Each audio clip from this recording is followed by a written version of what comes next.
Nanindigan ng Malacanang na kailanman ay hindi naging lehitimong programa ng administrasyon ni Pangulong Ferdinand R. Marcos Jr.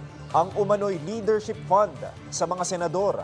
Ayon sa palasyo, mahigpit na tagubilin ni Pangulo noon kay dating DPWH Secretary Manuel Bonoan na tiyaking ang mga proyekto ay nakaangkop sa pangangailangan ng bawat lugar.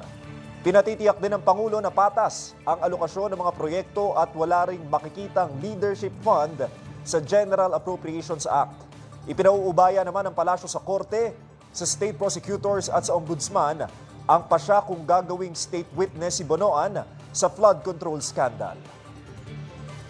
Kung meron man silang pag-uusap among themselves dito sa DPWH, hindi po ito kailanman naging programa ng Pangulo.